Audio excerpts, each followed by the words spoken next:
Hello and welcome to This Week in Romance for February 22nd. This is the hottest romance news of the week in under 5 minutes. I'm Elizabeth.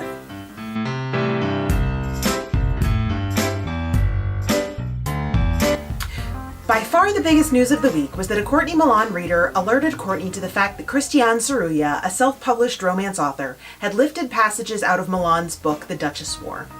Upon closer examination, it appears that at least 23 authors were affected, including Kresley Cole, Tessa Dare, Sarah MacLean, Lisa Kleypas, and Nora Roberts. Now, Roberts has been plagiarized before in what's probably the most famous case of romance plagiarism. Janet Daly, the first American to write for Harlequin, stole passages of Roberts' book Sweet Revenge in 1997. Roberts was awarded damages in that case. When confronted by the authors involved, Cerullo blamed her ghostwriters, prompting an entirely new controversy based around the practice of using uncredited ghostwriters to write romances. Whatever one might think of this, and opinions do seem to be mixed, I think we can confidently say that it was something many were surprised to learn was a thing.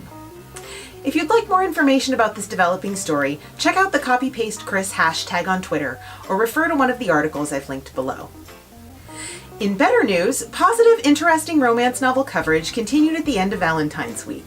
Jamie Elise, who writes the romance novel column for the New York Times, wrote an article for Vulture on why you should be reading romance novels.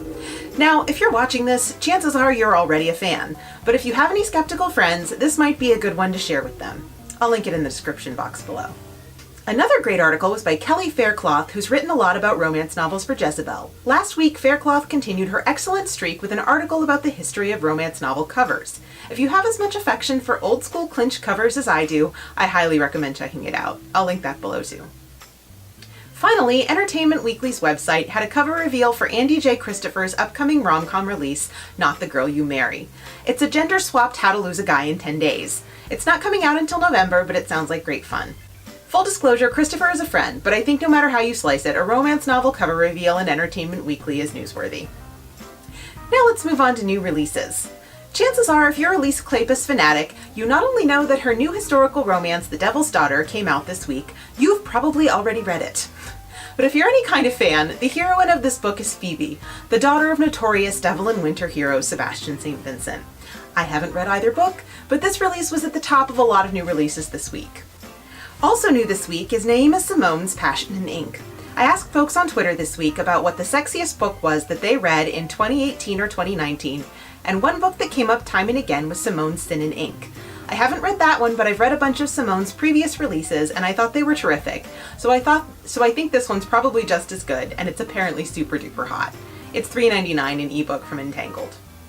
Finally, the last book in Leigh Lorraine's Trouble Brewing series is out this week. It's the third book in a spin-off series of Raine's Irish and Whiskey, an MM series about 2 FBI agents. The action continues in Trouble Brewing. I've only read the first of these so far, but Raine quickly became a favorite of mine after reading Irish and Whiskey in 2 days last spring, so if you like romantic suspense, these are a good bet. Noble Hops is $3.99 in ebook from Carina Press. Last but not least is my video of the week.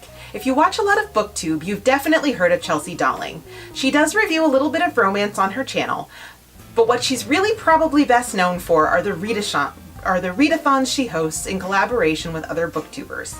This week she announced the Buzzwordathon, a readathon that will run from March 18th through the 23rd, where readers will read books with who, what, when, where, why, and how in the title. Even though I'm going to be attending a Polycon for part of that time, I pulled out a few books for the challenge, mostly category romances, which seem to be great for these buzzwords. If you're interested in checking out a quick and easy reading challenge, I'll link Chelsea's video in the cards.